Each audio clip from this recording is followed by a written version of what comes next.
Amazon rainforest নিয়ে 3টি এমন ফ্যাক্ট যা হয়তো আপনি আগে কখনো শোনেননি। নাম্বার 1, সবচেয়ে বড় সাপ। অ্যামাজন দুনিয়াতে নিজের ভয়ঙ্কর এবং বড় বড় সাপের জন্য পরিচিত। অ্যামাজনে আজ পর্যন্ত অনেক প্রকার সাপের দেখা পাওয়া যায়, কিন্তু বড় সাপের কথা বলতে গেলে অ্যানাকন্ডার নাম তো উঠে আসবেই।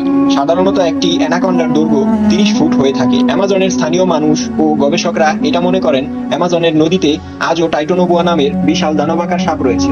নাম্বার 2, ফুটন্ত নদী। এই নদীর পানি সবসময় ফুটন্ত অবস্থায় থাকে, আর এই ফুটন্ত পানির তাপমাত্রা 45 ডিগ্রি সেলসিয়াস থেকে 100 ডিগ্রি সেলসিয়াস পর্যন্ত হয়ে থাকে। এই নদীর পানি এত গরম থাকে যে আপনি বয়েলিং এর সকল প্রকার রান্না করতে পারবেন। তবে এই নদীতে আপনি সাঁতার কাটার কথা কখনো ভাববেন না। নাম্বার 3, উটো পাখি। হতে পারে এই পাখিটি অনেকেই প্রথমবার দেখছেন, আর আগে দেখে থাকলে কমেন্টে জানিয়ে যাবেন। এই পাখি গাছের মধ্যে বসে থাকলে হুবহু গাছের মতোই দেখা যায়, যার জন্য এই পাখিকে সচরাচর দেখা যায় না। এই পাখিটি সারাদিন অর্ধেক চোখ বন্ধ করে গাছের ডালে বসে থাকে এবং রাত হলে অন্য পাখি শিকার করে।